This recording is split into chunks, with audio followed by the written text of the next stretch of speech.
ऊपर आ गए।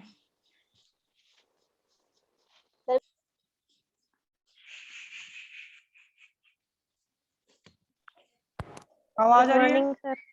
Good morning sir. Yes sir. आ रही गुड है? Morning sir. Good good morning. Morning sir. देखिए, हमने कल जो टॉपिक पढ़ा था उसके साथ ही वो यूनिट कंप्लीट हो जाती है अपनी। कई स्टूडेंट जो लास्ट में जो थे, जो हमसे जुड़े हुए थे और क्लास एंड हो गई थी, एक टॉपिक लास्ट वाला रह गया था, हालांकि आपके कोर्स में है नहीं, फिर भी इम्पोर्टेंट टॉपिक है बेटा। कैसे? हमने पढ़ा था कि जो हिमालय पर्वत श्रृंखला है का निर्माण कैसे हुआ था और भारत कैसे जुड़ा। तो भारत जुड़ने वाली स्थिति तो हमने देख ली थी कि जो भारत जुड़ा, हाँ, भारत जुड़ने वाली स्थिति तो हमने देख ली थी कि भारत जो जुड़ा कैसे जुड़ा था। ये भारत का पार्ट किसका था भाई? दक्षिणी अमेरिका का। ठीक है। और कौन सा भाग हुआ? गोंडवाना लैंड का। गोंडवाना लैंड का भाग था वो यहां से विखंडित हुआ और लगभग 7.1 करोड़ वर्ष पहले, और ये विखंडित होते हुए भूमध्य रेखीय उभार के कारण उत्तर की ओर गति करता है। फिर भूमध्य रेखा को पार करके ध्रुवीय बल के कारण ये और उत्तर की ओर गति करता है। इधर क्या था? इधर आपके 33 सागर था और 33 सागर में हो रही थी भू अभिनत, क्या जमाव हो रहा था, तलछट होगा। अब ये तलछट जैसे मान लो ये वाला सुनना, यहाँ पे तलछट जम रहे हैं गहराई भूमध्य रेखा में। कितने डिग्री पर होती है? क्या? भूमध्य रेखा कितने डिग्री पर होती है? भूमध्य रेखा बेटा 0 डिग्री। भूमध्य ओके रेखा तो सर। कई बार बताई ना आपको, 0 डिग्री। भूमध्य रेखा कहाँ है? 0 डिग्री पे। 0 डिग्री पे भूमध्य रेखा है। 23.5 डिग्री पे कौन सी है? कर्क रेखा कर्क है। रेखा। और 23.5 पे 66.5 आएगा मकर रेखा। मकर रेखा। और 66.5 पे उपध्रुवीय वर्त और 66.5 पे उपध्रुवीय वर्त। ये तो नॉर्थ है और ये कौन सा है? साउथ है। ठीक है। यू होता है यू, ध्यान से समझ लेना इस चीज को भी। ये अपनी पृथ्वी है, इसका अक्षतल यू मानते हैं, मान लो ये अक्षतल है। अब इस अक्षतल में आ गया झुकाव। इस झुकाव को हम यहां से देखेंगे, कितना कितना डिग्री। यहां से कोण बनाया हमने कितना? 66.5 का। कितने का? 66.5 का कोण। ये हमारा कोण बना कितना? 66.5 का। तो हमारे 66.5 का कोण बना और झुकाव कितना है? ये 23.5 डिग्री। कितना है? 23.5 डिग्री। कोण कितने का बना? 66.5 का। और झुकाव कितना है? 23.5 डिग्री। यानी हमारी पृथ्वी अपने अक्ष से कितनी झुकी हुई है? 23.5 डिग्री। और झुकाव के अकॉर्डिंग कोण कितने का बना रही है? 66.5 डिग्री का। 66.5 इसलिए ऐसे ऐसे हमारी पृथ्वी का झुकाव है। ठीक है। जैसे मैंने ये बढ़ाया है ना, ये तो अक्षतल के आधार पर बना दिया, लेकिन हमारी पृथ्वी के एक्चुअल जो 0 डिग्री, 23.5 डिग्री और 23.5 डिग्री इस प्रकार से होगा। ये 66 डिग्री और ये 66 डिग्री। और ये आपकी ये वाली जो रेखा है ये आपकी ग्रीनविच रेखा, 0 डिग्री ग्रीनविच रेखा। ठीक है। तो किसने प्रश्न किया था भाई अभी? 0 डिग्री भूमध्य रेखा। 0 डिग्री भूमध्य रेखा तो बेटा बहुत बार बता दिया आपको, वो याद भी रखे थोड़ा बहुत। तो हम बात करें कि इसमें तलछट का जमा होता गया गहराई तक, गहराई तक जमा होता गया। अब गहराई तक जमा होगा सागरीय क्षेत्र में तो दाब तो बढ़ेगा ही बढ़ेगा। ठीक है। अब ये वाला प्रदेश इधर से जा रहा है, ये वाला प्रदेश इधर से जा रहा है। अब कई विद्वान थे जैसे कोबर है, कोबर, डेली, ठीक है, डाना, ये कई विद्वान थे जिन्होंने पर्वत निर्माण क्रियाओं के बारे में बताया और उन्होंने कहा कि ये दोनों भाग, ये इधर से प्रायद्वीप और इधर से ये दोनों भाग क्या है, धक्का लगा रहे थे, दोनों भाग धक्का लगा रहे थे। कईयों ने माना कि साहब एक भाग ही धक्का लगा रहा था, एक भाग तो स्थिर था। अब जैसे धक्का लगा रहे हैं तो ये भाग था जो भूसन्नति वाला भाग था, इस भाग से इधर आपके महाद्वीपीय खंड आया, इधर आपके महाद्वीपीय खंड आया। उसने क्या किया, महाद्वीपीय खंड ये दोनों इसकी तुलना में हल्के रह गए, तो ये भाग क्या हुए, नीचे की ओर चले गए, ये भाग क्या हुए, नीचे की ओर चले गए। एक बार मैं आपको यहाँ दोबारा डायग्राम बना के बताता हूँ। ये तो आपका हो गया 33 सागर का भाग, इधर से आपके आ रहा है प्रायद्वीपीय भाग यानी भारत का भाग, इधर से आ रहा है अंगारा लैंड का भाग यानी एशिया का भाग, ठीक है। अब ये दोनों भाग आ रहे हैं, दोनों प्लेटें आई, ये प्लेट भारी है, दबाव ज्यादा है, घनत्व ज्यादा है, तो ये प्लेट क्या हुई, ये हल्की प्लेट थी, ये चली गई नीचे। इस प्लेट को क्या लगाया, प्रेशर लगाया, ये प्लेट ऊपर हो गई। इधर तो बना आपका कौन सा पर्वत बना, कल बता दिया था मैंने आपको, जिन्होंने लास्ट में क्लास ली थी। ये तो बना भारत की साइड में तो हिमालय पर्वत, और दूसरी साइड में कौन सा बना, कुनलुन पर्वत, और बीच में क्या बना बेटा, दबाव से तिब्बत का पठार। कौन सा बना, तिब्बत का पठार। ये क्रिया मैंने आपको लास्ट टाइम में बताई थी, सभी स्टूडेंट जो बाद में जुड़े नहीं थे उनके लिए मैंने रिपीट कर दिया है। तो समझ में आ गया क्या कि भारत में जो हिमालय पर्वत श्रृंखला है, कई विद्वान बताते हैं कि ये हिमालय पर्वत श्रृंखला का भाग है, वो 33 सागर का एक अवशेष है। जो भूसन्नति, भूसन्नति क्या होता है, कोई भी जल क्षेत्र है, उस जल क्षेत्र में लगातार तलछट के दबाव के कारण जो नवीनतम बदलाव आता है वो क्या है, भूसन्नति है। क्या है, भूसन्नति। यानी समुद्र में देख लो या किसी नदी झील में देख लो, तटवर्ती क्षेत्रों से सॉरी वहां तलछटीय जमाव आता है, उसको हम क्या बोलते हैं, भूसन्नति। इस भूसन्नति के कारण एक तो किसका निर्माण हुआ, हिमालय का, एक इसका निर्माण हुआ कुनलुन पर्वत श्रृंखला का, और एक किसका निर्माण हुआ, तिब्बत के पठार का। ये तीनों का निर्माण है वो किसके आधार पर हुआ था, आपके प्लेट संचरण के, संचलन लिख दो, प्लेट संचलन के आधार पर हुआ था। किसके आधार पर हुआ था, प्लेट संचलन के आधार पर हुआ था। बताओ इतना समझ में आ गया क्या? Yes sir. आ गया।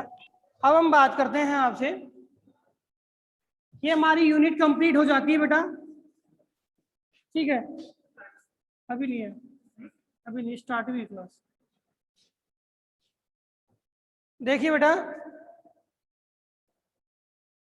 हमारी यूनिट है वो कंप्लीट हो जाती है, बुक होगी आपके पास बेटा,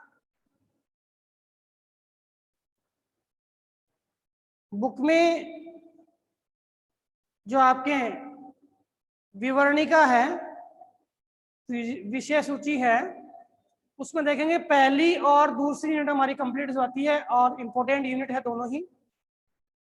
तीसरी यूनिट है खनिज सेल है, भू-आकृतियां है, और भू-आकृतिक प्रक्रियाएं हम बाद में करेंगे बड़ी में। उससे पहले हम वायुमंडल का पार्ट ले लेते हैं, थोड़े थोड़े पार्ट सारे होने चाहिए ना, तो वायुमंडल का पार्ट ले लेते हैं। वायुमंडल के पार्ट की यूनिट है आपके फोर्थ यूनिट है, कौन सी, फोर्थ यूनिट है, फोर्थ यूनिट। समझ में आ रही बेटा? अब जो नेक्स्ट यूनिट पढ़ेंगे वो हमारी कौन सी यूनिट पढ़ेंगे हम, चौथी यूनिट पढ़ेंगे, ठीक है। और चौथी यूनिट में अपना लेसन नंबर है 8। कौन सा है, चौथी यूनिट में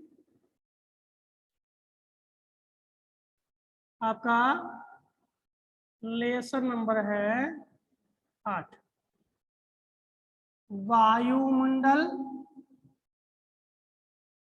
व इसकी संरचना, वायुमंडल व इसकी संरचना। देखिए लेसन बहुत इजी है। इजी इसलिए है क्योंकि आपने पिछली कक्षाओं में इस लेसन के बारे में डिटेल से पढ़ रखा है, ठीक है। इसलिए ये लेसन क्या है, बहुत ही इम्पोर्टेंट है और इजी भी है आपके लिए, क्योंकि वायुमंडल वर्तमान विश्व की वायुमंडल को संतुलित करने, वायुमंडल को एक सही संतुलित रूप प्रदान करने के लिए सबसे महत्वपूर्ण पहल वर्तमान विश्व की है। पूरा विश्व इसके लिए प्रयास कर रहा है कि हमारा वायुमंडल है वो प्रदूषित नहीं हो, वायुमंडल है वो संतुलित रहे, उसमें किसी प्रकार की विपदा नहीं आए। क्योंकि वायुमंडल में अगर प्रॉब्लम आती है तो पूरे के पूरे जो हमारे जैविक तंत्र में, चाहे वो स्थलीय भाग का है, चाहे वो जलीय भाग का है, चाहे वो वायुमंडलीय क्षेत्र का है, उस पूरे के पूरे क्षेत्र में क्या आएगी, विपदा आएगी। क्यों? क्योंकि आप जानते हो बेटा, वायु क्या है, हमारे जीवन जीने के लिए सबसे इंपॉर्टेंट है। हम वायु, जल, भोजन, भाई भोजन से पहली आवश्यकता क्या है, जल, और जल से भी पहली आवश्यकता क्या है, वायु। हम अगर वायु ग्रहण नहीं करें, यानी आपके हिसाब से श्वास नहीं ले, ऑक्सीजन नहीं ले, तो हम क्या होंगे, मृत हो जाएंगे थोड़े समय में। हम जल नहीं पिए तो कुछ समय के लिए रहेंगे, भोजन नहीं खाए तो रह सकते हैं, कोई दिक्कत नहीं है। हमारे शरीर में जितनी जो ऊर्जा है, जब तक वो है तब तक हम रह सकते हैं। लेकिन वायु जब ग्रहण नहीं करें, ऑक्सीजन ग्रहण नहीं करें, तो हम नहीं रह सकते। और आपने देखा भी है कि कोरोना काल में दूसरी लहर जो आई थी, इस दूसरी लहर में सबसे ज्यादा मौतें हैं वो ऑक्सीजन की कमी के कारण हुई थी, सबसे ज्यादा मौतें। और पूरे विश्व में किसकी किल्लत आई थी, ऑक्सीजन की किल्लत आई थी। क्यों? क्योंकि यह हमारे जीवन जीने के लिए सबसे महत्वपूर्ण और सबसे प्रमुख और सबसे प्रथम जो अवयव है वो क्या है, वायु। समझ में आई मेरी बात? समझ में आई क्या? और वायु की सभी जीव जंतुओं को, वनस्पतियों को सब बराबर आवश्यकता होती है। मतलब ऐसा नहीं कि पेड़ पौधे ऐसा इनको वायु की कोई आवश्यकता नहीं है, ठीक है, केवल जीव जंतु है इनको आवश्यकता नहीं, केवल मनुष्य को आवश्यकता है, तो ऐसा नहीं है। श्वसन क्रिया पेड़ पौधे भी करते हैं, श्वसन क्रिया जीव जंतु भी करते हैं, और श्वसन क्रिया हम भी करते हैं, तो सबको बराबर की आवश्यकता है। बस ये बात अलग है कि वो श्वसन कौन से अंगों से कर रहे हैं। अब आपके सामने छोटा सा प्रश्न मैं करूंगा कि बेटा बताइए वायुमंडल किसे कहेंगे फिर?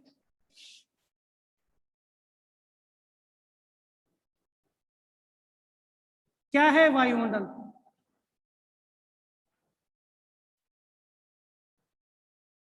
बताइए, कोई भी बता दीजिए।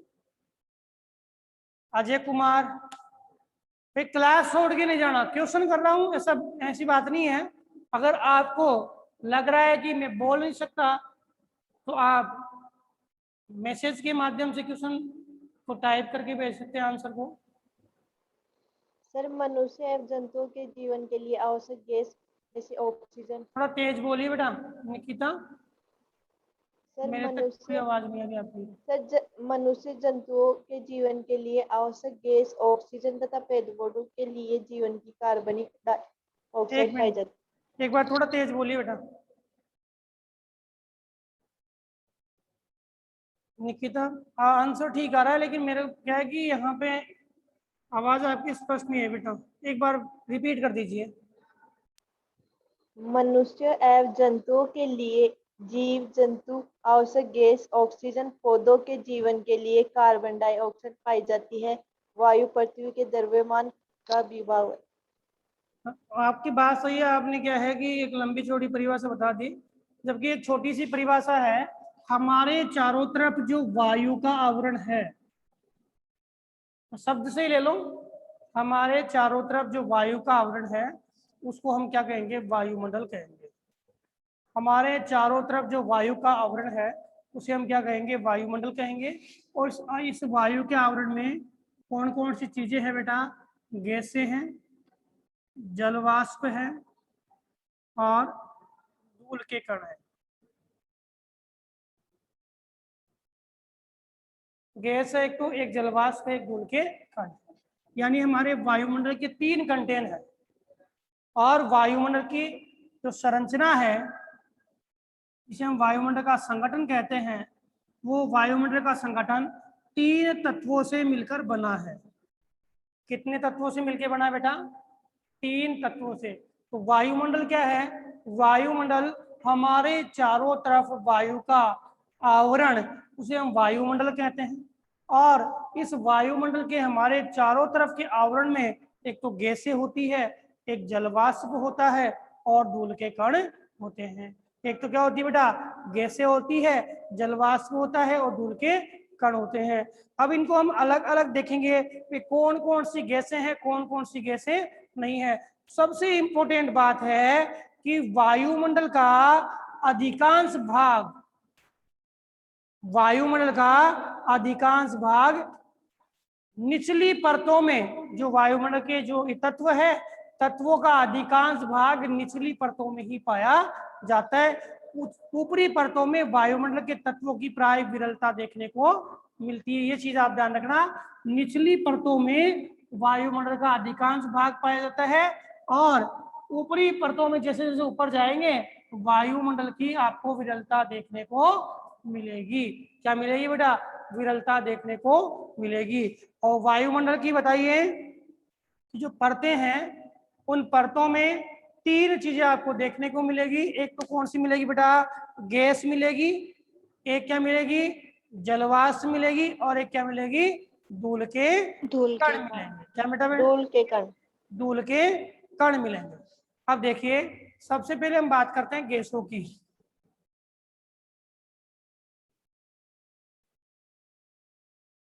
वायुमंडल में, हालांकि आपकी बुक में पूरा ढंग से पूरा दिया नहीं है, वायुमंडल में व्याप्त जो गैसें हैं उसमें सबसे ज्यादा जो गैस है वो कौन सी है बेटा? नाइट्रोजन। कौन सी है? नाइट्रोजन। कितनी है? 78.8। उसके बाद जो गैस है वो कौन सी है? ऑक्सीजन। ऑक्सीजन। ऑक्सीजन कितनी है आपके? 21%। 20.8। ठीक है। इसके बाद आपके पास जो गैस है वो है ऑर्गन। वो कितनी है? 0.93। इसके बाद आपके पास जो गैस है वो है कार्बन डाइऑक्साइड।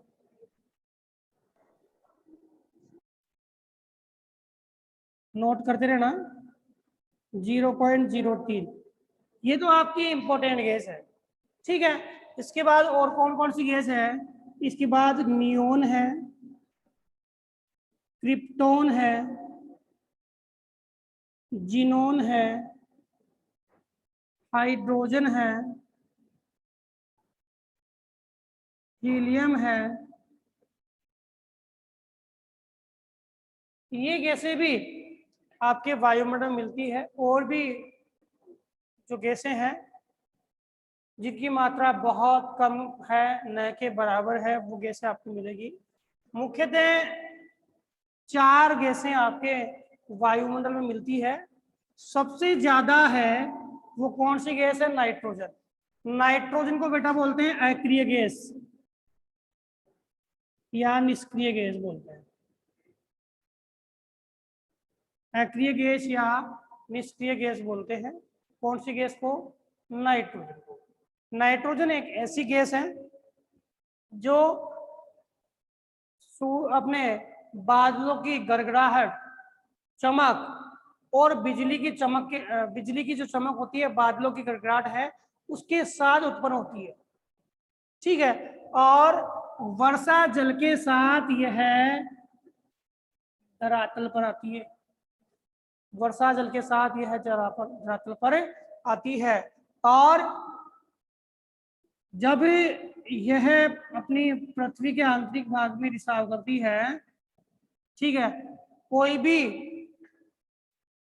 वनस्पति, कोई भी जीव जंतु या हम नाइट्रोजन गैस को सीधे ग्रहण नहीं करते हैं, सीधे यूज नहीं करते हैं। इसको किसके रूप में यूज करेंगे? इसको हम नाइट्रेट के रूप में यूज करेंगे। इसके रूप में नाइट्रेट के रूप में यूज करेंगे। और ये बात हमारे सामने पहले भी आई होगी। नाइट्रेट जो है, नाइट्रोजन को नाइट्रेट में बदलने वाले जीवाणु कौन से होते हैं? नाइट्रिकारी जीवाणु। कौन से होते हैं? नाइट्रिकारी जीवाणु। आपने नाम सुना होगा बेटा, राइजोबियम। नाम सुना होगा।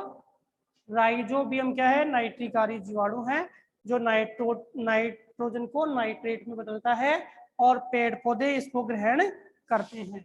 कौन ग्रहण करता है? पेड़ पौधे ग्रहण करते हैं। पेड़ पौधों को कौन ग्रहण करता है? जीव जंतु वनस्पति ग्रहण करते हैं। सॉरी, जीव जंतु ग्रहण करते हैं इसको, पेड़ पौधों को या वनस्पतियों को। और पेड़ पौधों को ग्रहण कौन करता है? हम लोग करते हैं, शाकाहारी करते हैं। और जो जीव जंतु है उनको मांसाहारी लोग करते हैं। तो यह नाइट्रोजन है, नाइट्रेट के रूप में उनके शरीर में जाती है और बाद में जब मृत हो जाते हैं तो ये नाइट्रोजन पुनः वायुमंडल में आ जाती है। और इसको वायुमंडल में जो अपघटक जीवाणु है, ठीक है, वो अपघटक जीवाणु जिसको हम क्या बोलते हैं? नाइट्रिकारी जीवाणु। ये क्या करते हैं? इसको पुनः नाइट्रेट को नाइट्रोजन में बदल देते हैं। तो इस प्रकार से नाइट्रोजन है वो एक अक्रिय गैस है और इसके आयतन में बदलाव नहीं आता है। ये दो चीज ध्यान रखना, नाइट्रोजन की आयतन नहीं बदलता है, ठीक है, इसका आयतन नहीं बदलता है। इसका नाइट्रोजन का कैसी गैस है बेटा? अक्रिय गैस है। और इसको हम ग्रहण करते हैं किसके रूप में?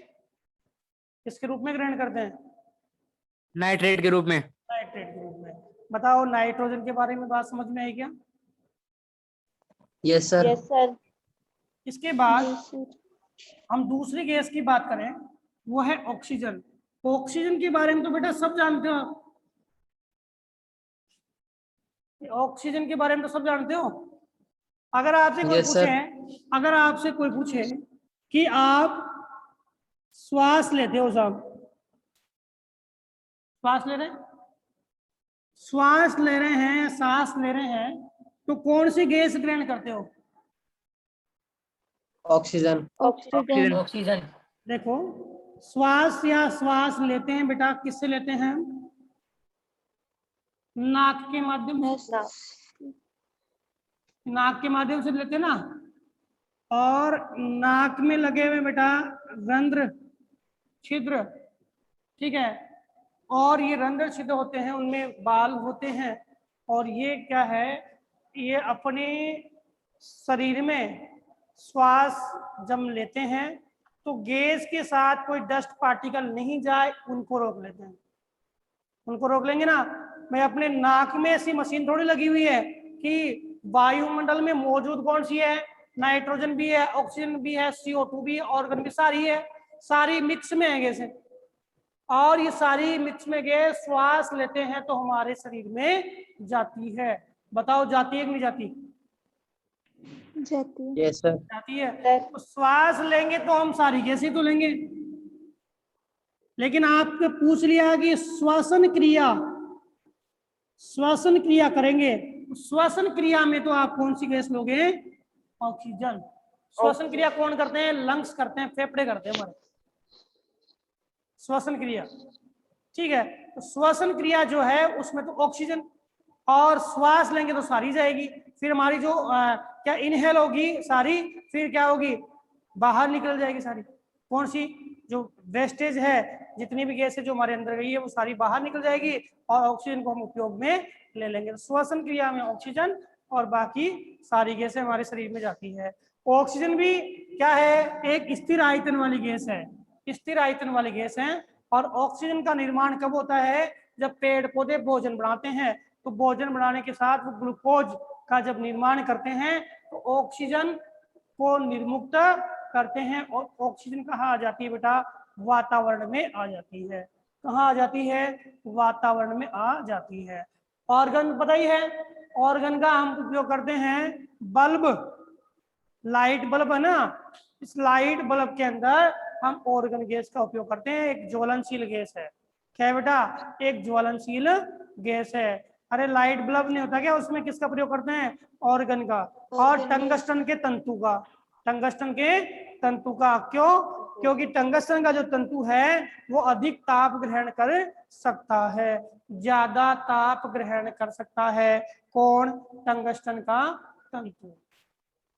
आज क्लास बेटा जल्दी पूरी हो रही है क्या अपनी,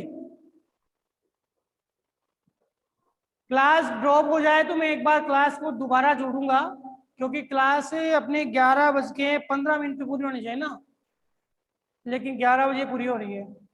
अब कार्बन डाइऑक्साइड के बारे में बात करें तो सबसे प्रमुख गैस जो वर्तमान वातावरण को दूषित कर रही है, या वातावरण को दूषित करने में जिसका सबसे महत्वपूर्ण योगदान वर्तमान में है, वो आपकी कौन सी है, कार्बन डाइऑक्साइड गैस। ये दोनों गैस कैसी है, अपरिवर्तनशील है, जिनका आयतन क्या है, अपरिवर्तनशील।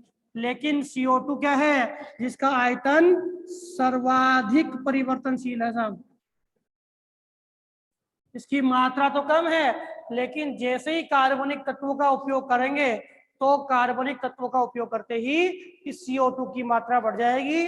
कार्बनिक पदार्थों का मूल घटक है कौन, कार्बन डाइऑक्साइड। कार्बनिक पदार्थों का मूल घटक कौन है, कार्बन डाइऑक्साइड। ऐसे तो CO कार्बन मोनोऑक्साइड भी है, मेथेन भी है, ठीक है, ठीक है, और CO2 भी है। ये जो कार्बनिक पदार्थ है, क्लोरोफ्लोरोकार्बन भी है, क्लोरोफ्लोरो कार्बन भी है, CFCl3, ठीक है। तो ये सारे आपके कार्बन के घटक है, लेकिन इसका जो मूल घटक है वो कौन सा माना गया है, CO2। कौन सा, CO2। CO2 है वो किसके द्वारा आती है, CO2 कल कारखानों के द्वारा, वाहनों के द्वारा, और जितने भी कार्बनिक उपयोग है उनके द्वारा वायुमंडल में आ जाती है। इसके अलावा CO2 है वो पेड़ पौधे है और मनुष्य जीव जंतु जो भी है वो श्वसन क्रिया के दौरान बाहर निकालते हैं। पेड़ पौधे भी श्वसन क्रिया में CO2 को ही बाहर निकालेंगे और ऑक्सीजन को ही लेंगे, लेकिन पेड़ पौधे जब खाना बनाते हैं तब CO2 को लेते हैं और ऑक्सीजन को निकालते हैं। हमने क्या किया, सारे पेड़ पौधों को काट दिया, अब हमारे वायुमंडल में जो CO2 बाहर निकल रही है, अब कोई पेड़ पौधे है नहीं उसको ग्रहण कर ले, कम हो गए ना। अब वो CO2 ग्रहण तो नहीं होती पेड़ पौधों के द्वारा क्योंकि कम है, और वो कहाँ जा रही है, वायुमंडल में जा रही है, और ये वायुमंडल को क्या कर रही है, हानि पहुंचा रही है। साहब क्या हानि पहुंचा रही है, तो CO2 का एक स्वभाव है बेटा, CO2 का स्वभाव है कि सूर्य की जो लघु तरंगे हैं, लघु मतलब आग से, और दीर्घ मतलब जो तरंगे किसी भी गर्म वस्तु से है परावर्तित हो रही है वो दीर्घ होगी, ठीक है। और लघु है जो आग जल रही है उससे प्रभावित होगी, वो कौन सी होगी, लघु तरंगे, वो कम वातावरण को घेरेगी, और दीर्घ तरंगे ज्यादा वातावरण को घेरेगी, ठीक है। तो लघु तरंगे जो भी है सूर्य की, उनको क्या करती है, ये आने देती है, उनके लिए क्या है बेटा, पारदर्शी है, पारदर्शी है। CO2 का जो एक लेयर बन गई तो लघु तरंगों को आने देगी, और दीर्घ तरंगे हैं हमारी जो पार्थिव तरंगे हैं, इन पार्थिव तरंगों को क्या कर लेगी, ये रोक लेगी। क्यों, क्योंकि दीर्घ तरंगों के लिए कैसी है, अपारदर्शी है। दीर्घ तरंगें जो ज्यादा टेम्परेचर करती है उसको जाने नहीं देगी और इसको रोक लेगी, तो हमारे वायुमंडल में क्या है, टेम्परेचर बढ़ जाएगा, और इसको हम क्या बोलते हैं, ग्लोबल वार्मिंग कहते हैं। तो CO2 गैस है वो ग्लोबल वार्मिंग में क्या है, सहायक है। किसमें सहायक है बेटा? ग्लोबल वैश्विक वार्मिंग। उष्णन। ग्लोबल वार्मिंग में क्या है, सहायक है। कौन सी सहायक। गैस? CO2। CO2। और CO2 का लगातार उत्सर्जन हो रहा है, ये हानिकारक है या लाभदायक है? हानिकारक। हाँ, क्योंकि इस CO2 के कारण ही हमारे ओजोन परत में छिद्र की संभावना हो रही है। पहले छिद्र हो ही गया और छिद्र क्या और बड़ा होगा। छिद्र का मतलब छेद नहीं है, छिद्र का मतलब है दूसरी गैसों ने उसका स्थान ग्रहण कर लिया है। क्लियर है बेटा? Yes sir. ठीक है, अब हम बात करते हैं बेटा, ये बच्चे अपने आप ही आउट कैसे हो गए? ठीक है, ये अपना हो गया। नेक्स्ट जो अपना क्लास आएगी उसमें हम अगला टॉपिक पढ़ेंगे इससे रिलेटेड, जलवाष्प और आगे वाला। ठीक है बेटा? Okay sir. Okay, thank you sir. Thank you बेटा।